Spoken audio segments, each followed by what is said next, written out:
first and foremost, you really truly do have to be passionate about whatever it is you endeavor to do, because there are going to be many, many times where you are going to be challenged. You're going to be challenged financially. You're going to be challenged emotionally. You're going to be challenged in your family, and you have to really be committed to what you're doing. You have to have tremendous perseverance. So those that succeed are just dogged, determined, and passionate about what they're doing.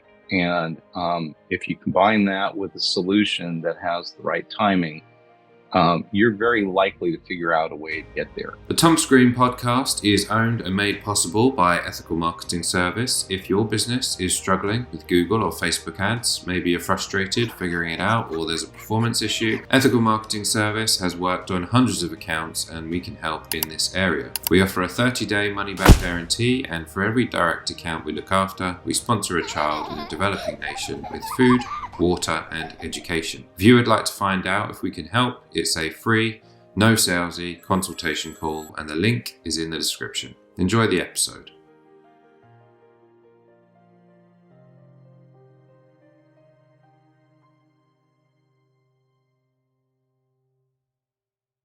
Thomas Green here with Ethical Marketing Service. On the episode today, we have John Strisower. John, welcome.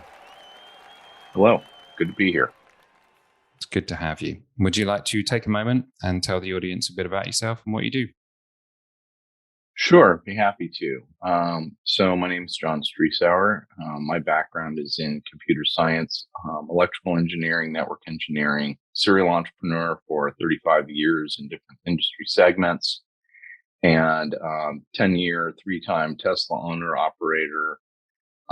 Have been really fascinated by watching the evolution of electric vehicles and the global change in the automotive industry as a result of Tesla's foray into EVs.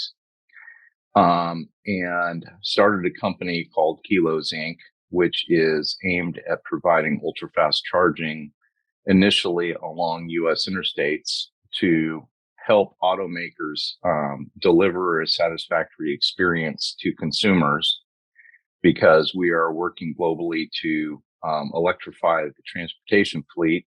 And as a 10-year, 3-time Tesla owner operator, I can tell you that the current charging experience is not a mainstream charging experience in the United States.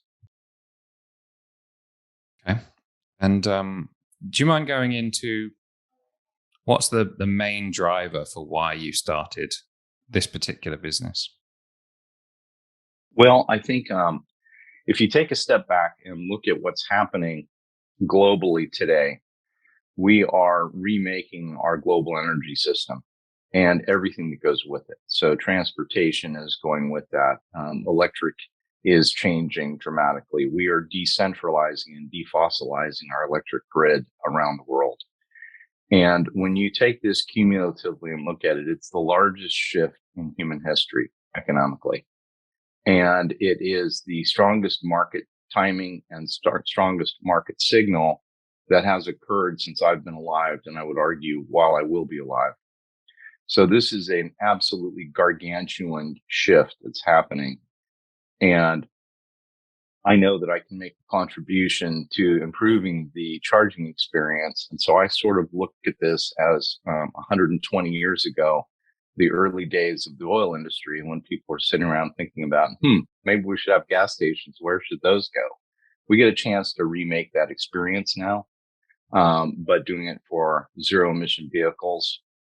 And that is being done via a combination of hardware and software, which is where my expertise and passion is. And I love EVs. I love how they work. I love how quiet they are. I love how reliable they are. I can see a world where we are without fossil, without the noise and pollution, and much more efficient transportation. And I think I know what's a great experience for consumers and what's not. So it made a lot of sense to me. The market opportunity is giant. I expect there will be 10 to 20 good players in the U.S. market alone. We'll be one of those. And so it's an enormous market opportunity. It's one of the few businesses where as much energy as you can make, you can sell. So it's not like you have to go out and figure out a market to sell your product if your product is energy. So step one of our company is about helping to electrify the transportation fleet. But the second step is to power that electric energy with renewable. So ultimately, our goal is to renewably power transportation. It is a lofty goal. So I can completely understand, I suppose, from an opportunity perspective, why it would be a massive opportunity. Why do you think? I mean, I haven't heard many companies or players wanting to get involved in it thus far. So why do you think that's the case? Well, I think there are quite a few players in it. There's already probably 10 pretty good sized players in the US market, Tesla, of course, being one globally. But there is Electrify America, which is a Volkswagen unit. There is EVgo, which came out of Enron, a former energy company. There are a variety of other companies like Volta and some of the others. There are at least 5 that are publicly traded standalone companies. There's companies that have entered the space and been acquired by oil companies like Shell. So there are a number of significant players already in the market. Tesla is a player that, of course, is proprietary. It's working on opening up and adding adapters and standards like CCS1 in the North American market for DC fast charging. But the reality is that there are way too few of them today, and that what is being deployed is not being deployed in the right place, and it's not the right technology. So I'm here to tell you it's not a mainstream experience for the consumer yet. And all the players that are in the market, despite having multiple publicly traded north of $1 billion market cap companies, the solution for the consumer is not there. And so by that, I mean that the very most basic thing that you need as a consumer does not exist. There are not enough of them, first of all. The ones that are there are not fast enough. And the experience is horrible, meaning that data suggests that about 1 in 3 charge sessions for non-Tesla owners fails in the US market. That is an incredibly bad experience for consumers. So I think there are a number of significant players already in the market. I don't think there's a lot of people that are interested in getting into the market because it's a significant lift to do so. It's capital intensive. It is fraught with a lot of challenges. And thus far, the companies that are in the business are all losing money. So does that sound like a place you want to go? It sounds like a very good reason. That's the nature. And maybe that's the nature of your question. But I think that the way it's being approached today is just not the right way to do it. And I think we're approaching it a different way, in a way that will provide the consumer experience the way they need it in a profitable fashion. And the cool graphic in the background of your video, right? The question is around, what's your vision for your company? If it went exactly the way you wanted it to, how would it look? The near-term goal, 5-year goal, is to have 5,000 of those cool-looking things behind me, which are Kilows charge stations. Have 5,000 of those across the U.S. interstate system, and each one of those has 4 ultra-fast charging plugs on it. So that's 20,000 ultra-fast charging plugs along the U.S. interstate system. That compares with Tesla's current supercharger network of about 10,000 plugs. So it's a pretty lofty goal. Each one of those plugs will deterministically deliver more energy than any of the existing plugs on the U.S. interstate system today, including Tesla. And we are manufacturing these and delivering and installing them, as opposed to the way that the majority of charging stations are put in today, which is in-ground infrastructure connected to transformers and or substations that have taken a couple of years to engineer and put in place by the local utility. So we have a different approach to solving the charging problem, a different type of technology, and a technology that is more reliable and more compatible with EVs. Are you driven by the ethics at all, or is it not a driver for you? Yeah, absolutely. Absolutely. there are a whole lot of problems that we face, and that many people are not even aware of. And when you look at water, when you look at soil, when you look at oceans, when you look at seafood and farming and agriculture, I mean, everywhere you look, we see big industry doing things that are profitable but highly destructive to the planet. And yes, I am very driven by ethics and by, in particular, sustainability is the word that everybody uses, but I don't really like the word sustainability, because sustainability to me simply means we won't do any more damage. And that's a very poor goal. I think instead what we should be looking at is regenerative practices that leave the earth better than we found it. And that's easy to do given how much damage we've done to the earth so far. So I think very much so. I also realize that there are trade-offs that have to be made. So if you're going to have EVs, you're going to have to mine minerals to make batteries, and that is going to have some ecological impact. So, it really comes down to choices, and it comes down to what the efficiency of those choices are. When you look at EVs in comparison to petrol-based vehicles, you find that they are 3 times as efficient, just in terms of the energy consumption versus transportation, or versus mileage. So they're much more efficient, and they are zero emission if you're using renewable energy to power them, versus not only CO2 emissions from fossil vehicles, but worse, the other pollutants that don't get a lot of airtime. But the other pollutants are actually one of the leading causes of death around the world. So when you look at air pollution, and we're not talking about CO2, which is indicted in climate change, but what I'm talking about is actual toxins in the air, particulate toxins in the air, that are a result of burning fossil fuels. That's causing literally millions of deaths around the world every year. It's a point which I like to pick up on.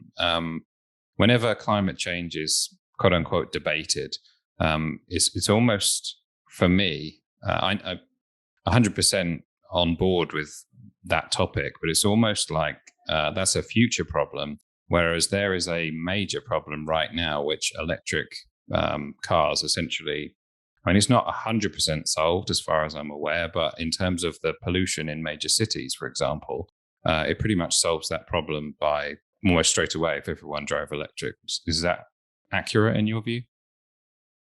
Well, as I said, the EV is, just to put it into actual numbers so people understand. When you look at an EV, to buy an EV in the US market at least, the EPA measures mileage on those vehicles on what they call EMPG, which is the equivalent miles per gallon. So if that vehicle was gas powered, what would its mileage be? And what you find is that most EVs are around 100 EMPG. And so what that tells you right off the top is that, look, this is about a 100 mile per gallon vehicle versus the other vehicles that are, call it 33 miles per gallon. So it's 3 times more efficient straight up. So even if an EV was actually burning gasoline, it would be creating a third as much pollution. So it's 3 times more efficient just out of the gate. Now, the argument that a lot of people make is, well, yeah, but you're burning fossil fuels to create the electricity. You're burning coal to create the electricity. So you're still creating pollution. To the extent that you are creating electricity from fossil fuels, yes, that's true. But there is much higher efficiency and less pollution per kilowatt hour generated in large scale systems like that than there are in small internal combustion engines polluting in the form of thermal energy generation. In other words, even if you use coal to power EVs, it is far less polluting than fossil fuels are in transportation being used for combustion.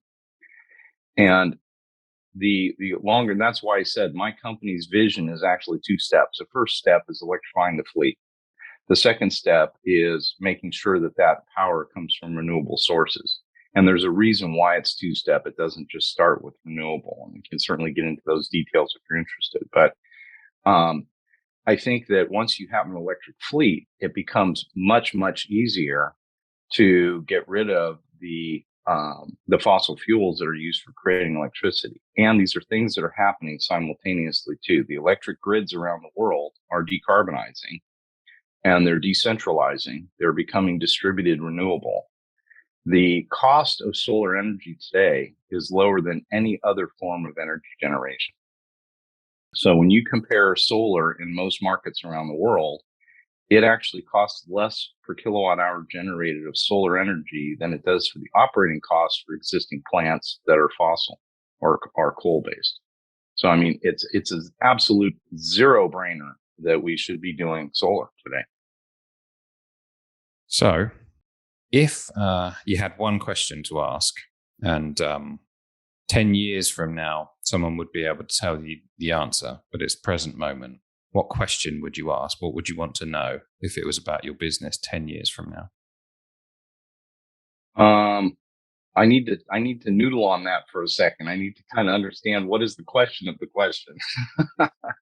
So 10 years from now, I would ask somebody a question and I could get the answer today. Yeah. Yeah.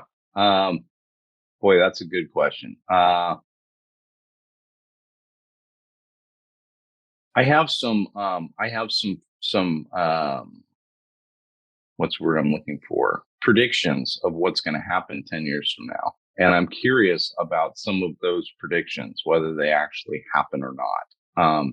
So one of the predictions I have is that fossil fuels are going to continue to get more expensive from where we are for a couple of reasons. One reason is that they have obviously fallen from favor for all the reasons we've been talking about.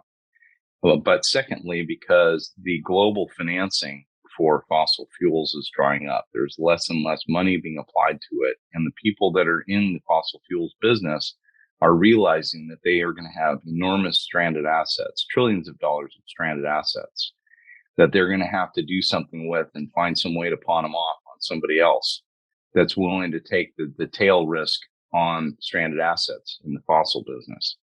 So I'm projecting and predicting that we're going to see ever escalating costs in the declining market for fossil fuels. So I think that probably one of the most interesting questions I would ask is, what is the price per gallon of diesel or gas 10 years from now? And I would be very curious to know that answer. Well, you never know. 10 years from now, might be able to look back. Have you got any predictions, by the way? I haven't really thought about 10 years out specifically, but I'm going to say north of $10 a gallon. Okay. Well, I'll have to I don't know, find a way of getting an automated email sent to me in 10 years' time or something so that I can come back and talk to you about that. Copy me on it. But if all went well with your business in 10 years' time, what would it look like? Well, we would in 5 years have 5,000 of these stations across the U.S. interstate system. We have goals to help with freight. And so we would have the larger brother of what you see behind me that's in 40-foot shipping containers that's doing megawatt charging for autonomous fleets of trucks, maybe autonomous platooning trucks. Our technology will be used in 10 years' time in markets outside of the U.S. So I would see that we will have these deployed in other countries besides the U.S. in 10 years. We have a longer term goal of renewables, as I mentioned. So in 10 years' time, I'm anticipating that we will have large adjacent solar and wind farms that are directly DC coupled to these charging systems, so that we are making good on our goal of renewable energy powering both cars and trucks. We will have these charging systems at eVTOL landing pads. So if you're familiar with eVTOLs, which are electric vertical takeoff and landing, basically electric helicopter drone type devices, there's probably 10 companies that are competing in that space right now for 2 to call it 5 passenger eVTOLs that are going to need landing pads that have ultra fast charging. associated with them. We want to be in that business too. We want to have maritime charging so that marinas can have electric boats. So basically, everything that's in the transportation sector will have our charging technology. I think that in 10 years' time, we're going to see radically new battery technologies deployed in EVs and in EV tools and in trucks. Things like solid state batteries and maybe graphene batteries or other forms of batteries that are higher energy density, that are not flammable, that are less environmentally damaging, that charge much, much, much faster, and therefore require and take advantage of much faster charging infrastructure than is existing today and that we are building. So I see in 10 years' time a world where essentially all of the charging infrastructure that exists today, except for level 2 charging, home charging, that should be slow charging, and that makes sense. That's slow charging and will remain slow charging because it's designed to be overnight charging, which should be adequate into the future. So level 2 charging, I think, is good. But the fast charging part of that is going to be completely reimagined, re-engineered in 10 years' time for all these different types of transportation. And in terms of, let's say if someone did want to get into this business, not necessarily your business, but let's say someone is in line with the ethics, meaning it has their values. There's opportunity in it, which, and there's, in my view, as you say, is mass market, meaning there's loads of opportunity to innovate. What would you recommend they do if they have no prior experience and perhaps not any? It's not no capital, but limited capital to start, and it would be, let's say, helpful to your business going forward if they were in that business. What springs to mind for you there? My advice to somebody that wanted to start a business like ours with nearly no capital? In the field, not necessarily matching your business, but in a growth market like yours. Well, I would pick a niche that is something that you're passionate about and something that you can gain early customer traction with to build something up. That is the most certain path to success, especially in economic times like we have now. Trying to capitalize a business like what we're building is really, really difficult. It is by far the most difficult part of it. So the idea is pretty easy to come up with. Lots of people have great ideas. And even the technology to deploy a great idea is not all that hard. Capitalizing it is incredibly difficult. And as Elon Musk has famously said, building the machine that builds the machine is the more challenging part of the goal. So if you're manufacturing something, building the plant to manufacture a product is actually more challenging than building the product. So I would say, capital and the machine that builds the machine are the two things that really are big challenges. But if you were trying to start something that you're passionate about, so for example, let's say that you're passionate about solar. You can start with small solar fields that can be deployed for residences or businesses and grow a business around that incrementally. I think that's a much easier path to a successful outcome than starting with a gargantuan goal and trying to deploy it. So an example of that would be getting some, let's say, limited amount of solar energy, going to a business and saying, instead of doing what you're doing now, buy power from us, and it will reduce your costs. That kind of example. Right. And, maybe today, maybe even more importantly than the power aspect of it is actually the ESG aspect of it. The business being able to say, look, we have, 100 panels on our roof. We're doing something. So an example of that I see is, are you familiar with Los Angeles? Are you in the Southern California market often or ever? I think my knowledge there would be at beginner's level, LA. Okay. Well, let me just put it this way. It's a massive city, of course. It's in sunny Southern California, almost arid desert sunny California. And I'm always amazed when you fly into any of the airports in the LA market, what you see is a sea of commercial rooftops that are white rooftops that are designed to reflect the sun back into the atmosphere so that it reduces the air conditioning burden. So you see the sea of white rooftops. And I'm always amazed that that's not covered with solar. I mean, it's such an opportunity. So, an example of what I'm talking about here would be somebody that's passionate about that could actually make it their life's work to go and cover those roofs with solar power. That's a pretty simple goal. You figure out the recipe to do that. You go and get a couple of commercial companies that want to be able to say, hey, look, when you fly into LAX or Burbank or Santa Monica, any one of these airports, and you see that sea of white rooftops, this one's got solar panels on it. That's my business. So, I mean, I can see where this would play well for everybody that cares. It is economically, it makes sense. And more, it's going to be important from the standpoint of business continuity too. So, I mean, I think there's an enormous opportunity to do something there that you could start pretty incrementally. I know you've probably got a lot on your plate, but are you not tempted by that? I am tempted by that, but not near term.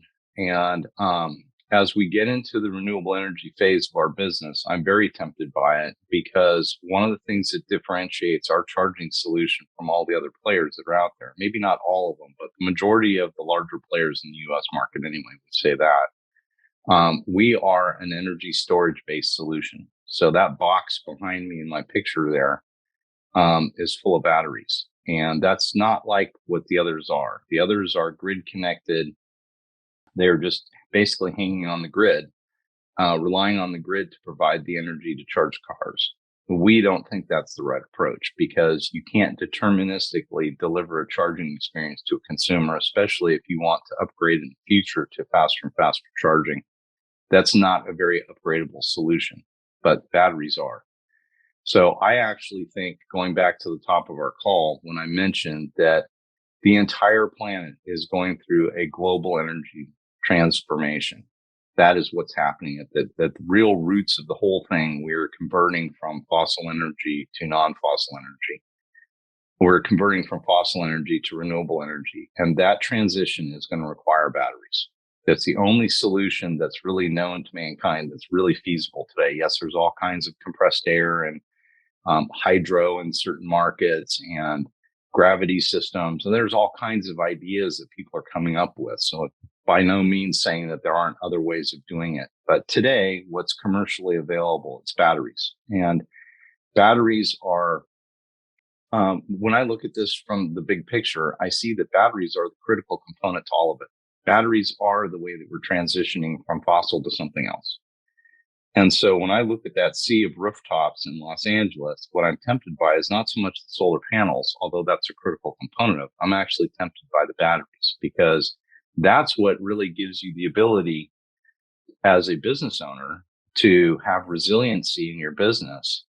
Not only the economic benefit of solar renewable energy, but the ability to not pay demand charges on your electric bill, and perhaps most importantly, the resiliency it gives you from power outages. You referenced Elon Musk in this conversation, and a prior one that I watched of yourself, and you're an early Tesla adopter. What are your thoughts on Elon in relation to let's say business innovation? Well, clearly, probably one of the most innovative business leaders of certainly the modern world. I think Elon's concepts are actually relatively simple and pretty straightforward. They are rooted in just really basic, solid thought processes. And so, he has made comments that I think are great comments to think about. For example, he has said, when you look at the United States, you could power the entire United States by 100 mile by 100 mile block of solar panels. And that would require a 1 mile by 1 mile block of batteries. So when you think about that in perspective, okay, if you could power this entire country with that tiny little postage stamp footprint of batteries and solar, why isn't that the goal for the US? But when you look at what Elon is doing in terms of, things that are not so simple, that are in some ways maybe really crazy far out there ideas, like continuing the species by populating Mars. I mean, that is pretty wild and out there. Neuralink and Hyperloop and the Boring Company and SpaceX. And I mean, all these things that Elon has gotten involved with, they're all rooted in pretty basic concepts, but actually delivering some of those things is really complex. I have been a full self-driving advocate from the beginning in my early serial number Model S, going all the way back to the very beginning. I've been in the beta programs. I've watched Elon Musk present at company functions when it was a small company and there was hundreds of people there, not thousands or more. And I've watched how this has evolved. I think Elon has got really good basic concepts. He's obviously smart and he's willing to put in the effort to make these things happen. When I look at EVs and what Tesla is doing, I realize that the artificial intelligence data that's being gathered by that fleet of vehicles that's out there around the world with sensors bringing data back to the mothership day in and day out is such an enormous advantage that Tesla has over the other automakers. And the manufacturing of batteries is such an enormous advantage that I think Musk has created an overall global enterprise or family of enterprises that have enormous advantages over will be competitors coming into the market. That I think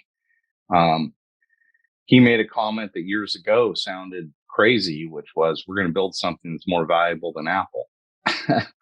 And I say he's on target to prove that. So yeah, my hat's off to Elon Musk. Yeah, thank you for the answer. Are you aware of the law change in the UK regarding electric vehicles? Tell me what it is. I was just thinking about the law change in the UK that I just read today or maybe yesterday about phasing out the incentives for EV. So maybe this is something different. Tell me about the law that you're thinking about. No, I'm sure you're more up to date on these types of things than I am, but the limited knowledge I have, one of which being that in 2030, in the UK, petrol and diesel cars aren't allowed to be created anymore, meaning no new cars. You can still drive around in your old car, but in terms of kind of opportunities and where the market is going, I think this sounds pretty interesting business to be in from your perspective. It is, and I'm in Washington State, which is also 2030. California is 2035, but Washington bumped that 5 years. I think in actual fact, as we're seeing this industry accelerating, those numbers will become irrelevant and the markets will drive it there faster than that anyway, because the cost curves are such. I already told you solar energy is cheaper than any other form of energy, period. Full stop. There's no argument about that. Unsubsidized solar energy is the cheapest energy in the world, period.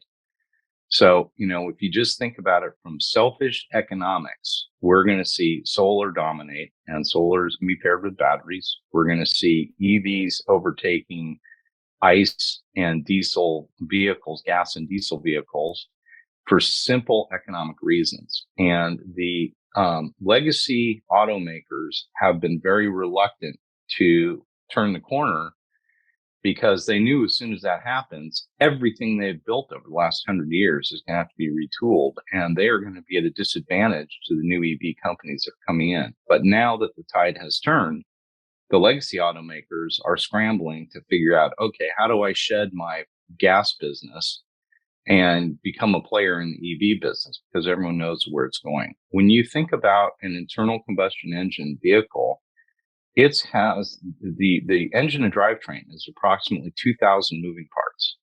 When you compare that to an EV that has 20 moving parts, it's clear that the reliability of an EV is going to be significantly better than an internal combustion. And I've already said that thermal generation to locomotion is much less efficient than electric. So you have reliability, maintenance costs, and internal combustion has had over 100 years of cost improvement to get to where it is today. Pretty reliable. In fact, remarkably reliable, given 2,000 moving parts, remarkably reliable, and actually very cost effective. It's pretty impressive. You can build something. Well, that's what 120 years of cost improvement has gotten there. When you think about it, we've only been at reasonable scale EVs since Musk has been doing this for 10 years, and the industry is just starting. You give the EV industry another 10 years, and I can tell you, we will positively be at vehicles that are far more cost efficient than internal combustion, and all the internal combustion stuff will go away. So I think that the 2030 and 2035 timelines that were put out there, first by governments and then by the automakers themselves, are important timelines only because they set strong market signals that allow the industry to get behind it. And that's why I said earlier in the call that there has never been in my lifetime on entrepreneurial market signals that are that strong, that defined, and that consistently aligned from government to industry to consumer, which they are today. So I think at the end of the day, those timelines, the government imposed timelines, will become irrelevant because industry will overtake them anyway. It's interesting. I've not heard that before. So thank you for the answer. I did, in research for our conversation, you've been a entrepreneur for 35 years, and I appreciate all the expertise on the electric vehicle industry. But I also recognize that in that longer time frame, you probably got some good business principles to share with people. So general advice, whether that be business or entrepreneur, the topic of being an entrepreneur, if you could summarize that down for people, what would you share with them? Well, I think, I've read a lot of things about entrepreneurial success, and it's interesting when you look at the single number one most important determining factor for success of an entrepreneurial venture. It's not what school the team went to, although a lot of people think that matters. It's really not a lot of things that people would think. The number one most important thing is timing. And that is one of the things I'm most excited about in this business. The timing absolutely could not be better. But in terms of being successful in an entrepreneurial venture, I think first and foremost, you really truly do have to be passionate about whatever it is you endeavor to do, because there are going to be many, many times where you are going to be challenged. You're going to be challenged financially. You're going to be challenged emotionally. You're going to be challenged in your family, and you have to really be committed to what you're doing. You have to have tremendous perseverance. So those that succeed are just dogged, determined, and passionate about what they're doing. And if you combine that with a solution that has the right timing, you're very likely to figure out a way to get there. I think entrepreneurial ventures start with some concept in mind, and they very rarely actually go as planned, which is one of the reasons why I've long held, and it's becoming more common knowledge, that the idea of a fully baked business plan is kind of folly, because by the time you're done writing a business plan, it's already obsolete, and you would have to be constantly rewriting. You spend your whole time rewriting a business plan. Instead, it's what I kind of mentioned earlier. If you wanted to start something, go and start it.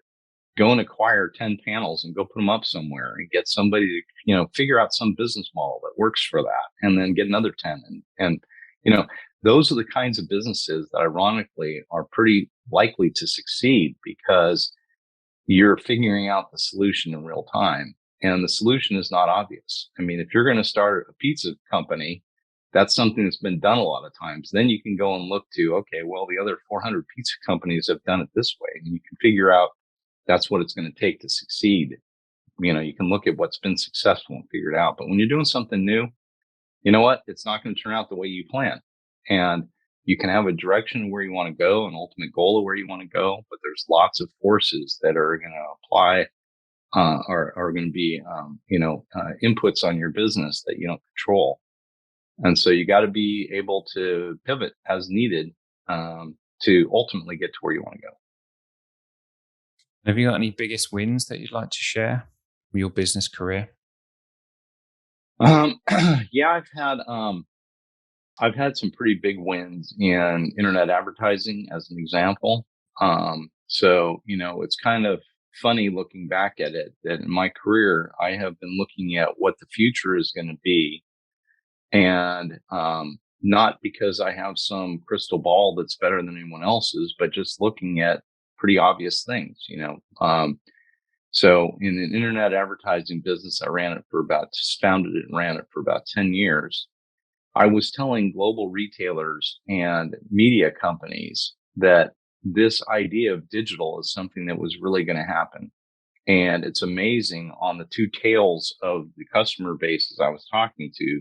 Some of them would say, yep, I get it. I see where this is going. We need to be digital. So a small percentage of people actually understood that this whole internet thing was going to turn into something. And this mobile data thing would be something someday. And those people kind of got it and they started figuring out what do we have to do to change. On the other end of the spectrum, you had people that were particularly in the more senior ranks within these companies that were not really wanting to be bothered with the fact that the world was going to be different 10 or 20 years downstream because they were already at a point where they'd be retired before that. So they just wanted to manage retirement.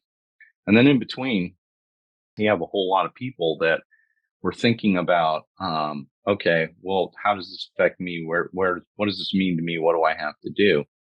But I was, for a decade telling people that print is in decline and digital is growing. And if you want to be a player in the media space, you're going to have to really figure that out and get with it. So my business was telling media companies and retailers around the world that for 10 years. And ultimately 11 media companies banded together and bought my company, which was a good outcome for everyone involved, of course. And those media companies dumped a bunch of money into that company and tried to keep it going after I left. And ultimately they cratered the whole thing. But, the idea was just kind of funny that I heard things like, even Bill Gates early on was saying, yeah, the internet thing, that's probably a fad. It'll go away. And then, years down the line, even Gates figured out, okay, it's not a fad. It's not going away. We got to do something. And, Gates famously started applying tens of billions of dollars to being a player in that space and getting involved in it.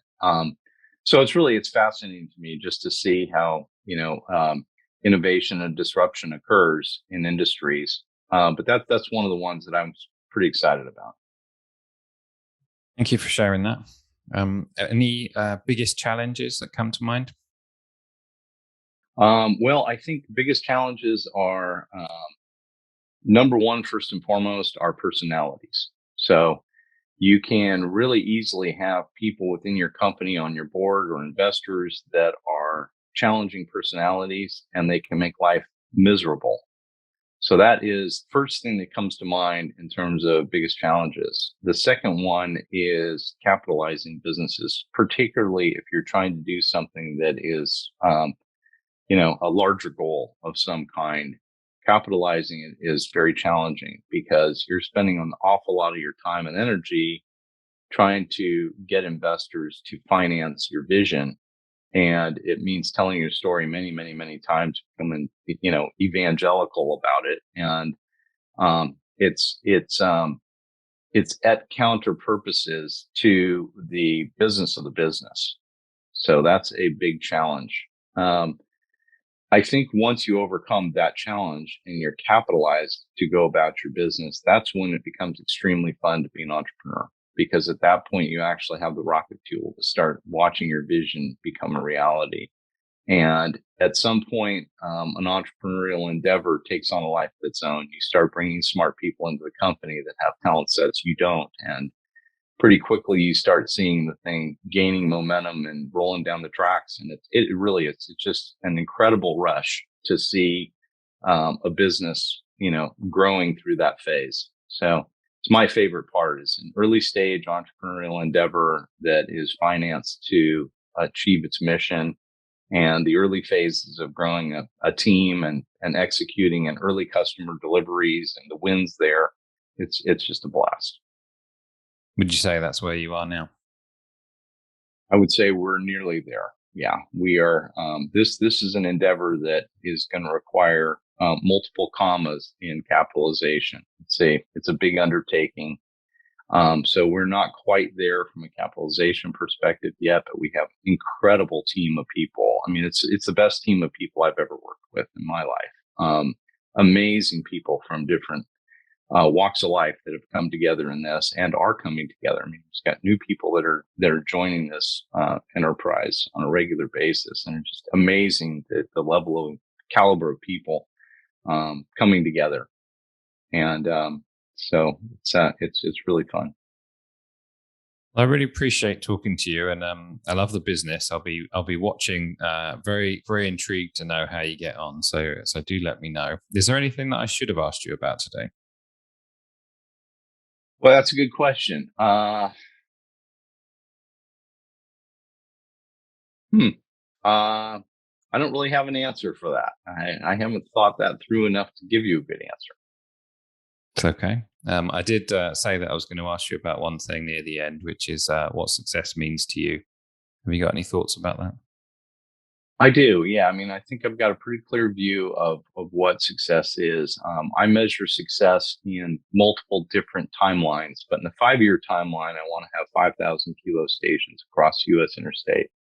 The longer term aspirations are that they are renewable energy powered by directly adjacent renewable energy, as opposed to some power purchase agreement that says I'm buying renewable energy that's distantly produced somewhere else. It's actually renewable energy powered these systems.